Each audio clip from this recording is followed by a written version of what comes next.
कडक शिस्तीचे अधिकारी म्हणून प्रसिद्ध असलेल्या तुकाराम मुंडेंच्या हाती पुण्यातील पीएमपीएलची सूत्र येताच पीएमपीएल पुन्हा चर्चेत आली आहे। मुंडे यांनी पहिल्या दिवसापासूनच सुरू केलेल्या धडक मोहिमेमुळे पुणेकर प्रवाशांच्या पीएमपीएल बाबतच्या आशा पल्लवित झाल्यात। या पार्श्वभूमीवर पुण्यातील एकमेव सार्वजनिक वाहतूक व्यवस्था असलेल्या पीएमपीएलची दशा आणि दिशा जाणून घेण्याचा हा प्रयत्न। दिवस पहिला, कर्मचारी तसंच अधिकाऱ्यांनी रोज 7 ऐवजी 8 तास काम करण्याचे आदेश। दिवस दुसरा, कामावर उशिरा आलेल्या 117 कर्मचाऱ्यांचा 1 दिवसाचा पगार कापला।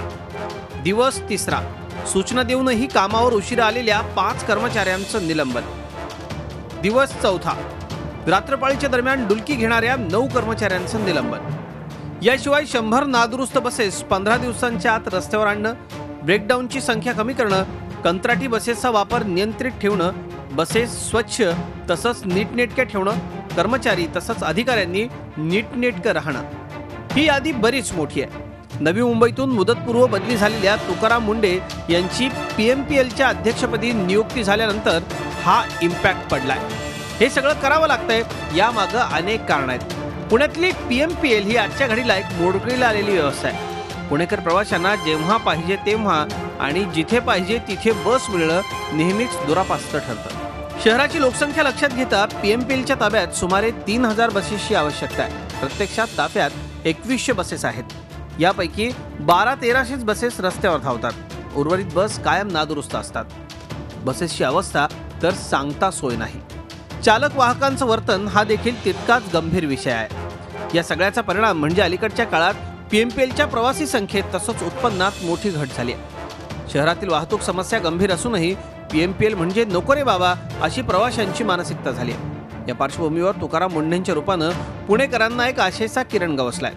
पीएमपीएलमध्ये सुधारणा घडवण्यासाठी मुंडेंच्या कार्यपद्धतीचं स्वागत करतानाच 5 रुपयात बस प्रवास, प्रवाशांसाठी हेल्पलाईन, बसेसवर डिजिटल बोर्ड, पट्ट्यांची आखणी, प्रवाशांचा सहभाग असा 5 कलमी कार्यक्रम पीएमपीएल प्रवासी मंचकडून सुचवण्यात आलाय। तुकाराम मुंडे आल्यानंतर कठोर प्रशासन म्हणजे प्रशासनाला शिस्त आतापर्यंत कधी नव्हती, ती त्याचं कुठेतरी आशास्थान आता निर्माण झालेलं आहे।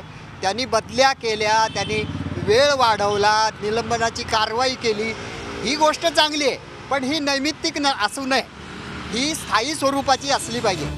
पीएमपीएलचे कर्मचारी तसंच अधिकारी पीएमपीएलचा कणा आहेत। आज पीएमपीएलमध्ये सुमारे 11000 कर्मचारी कार्यरत आहेत। त्यांच्याही काही समस्या आहेत। कामात शिस्त आणतानाच कर्मचाऱ्यांचे प्रलंबित प्रश्न मार्गी लागण्याची अपेक्षा त्यांच्याकडून व्यक्त होते। 371 लोकांना अचानक बाहेर काढले आणि त्यांना ते म्हटले मूळ पदावर तुम्ही तुमचं काम करायचं, ठीक आहे, हरकत नाही, आमचे सेवक कंडक्टर ड्रायव्हर आहे ते काम करणारच आहे, त्याबाबतीत काही दुमत नाही आहे। पण आज अचानक त्यांना बाहेर काढल्यामुळं हा जे प्रमोशनचं बढतीचं जे कामकाज आहे ते अचानक थांबला।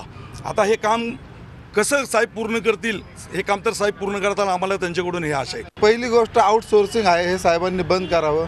दुसरी गोष्ट भाडेतत्वाच्या बसेस ह्या बंद कराव्यात। तिसरी गोष्ट ज्या काही मटेरियल वगैरे जे घेतात आपण पीएमटीमध्ये ते त्यांनी मान्यता प्राप्त जे काही कंपन्या आहेत त्या कंपन्यांकडूनच घ्यावं, जेणेकरून ते मटेरियल जास्त दिवस टिकून काम रस्त्यावरच्या गाड्या बंद पडण्याचं प्रमाण कमी होईल। प्रश्न प्रवाशांचा असो वा कर्मचाऱ्यांचा, तो वेळेत सुटला नाही म्हणून पीएमपीएलची आजही दुरावस्था झाली आहे।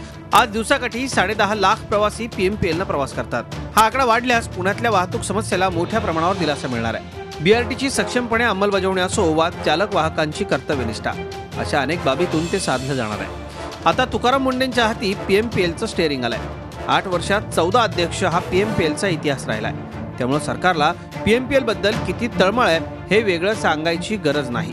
अशा परिस्थितीत मुंडेंच्या मार्गात नाहकचे गतिरोधक उभारले जाऊ नयेत म्हणजे झालं। अन्यथा वयाची 75 पार केलेल्या पीएमपीएलचा अकाली घात झाल्यास आश्चर्य वाटू नये। पीएमपीएल ही एक सार्वजनिक वाहतूक व्यवस्था आहे, त्यामुळे तिला सुधारण्याचे प्रयत्न देखील सार्वजनिक स्वरूपाचे असायला हवेत। तुकाराम मुंडेंच्या रूपानं पीएमपीएलला एक सक्षम लीडर मिळाला आहे। आता इतर घटकांनी देखील त्यांना साथ देणं अपेक्षित आहे। त्यातच पुणेकर प्रवाशांचं हित दडलेलं आहे। व्हिडिओ जर्नलिस्ट विकी कांबळेसह अरुण मेहत्रे, जी मीडिया, पुणे। झी 24 तास रहा एक पाऊल पुढे।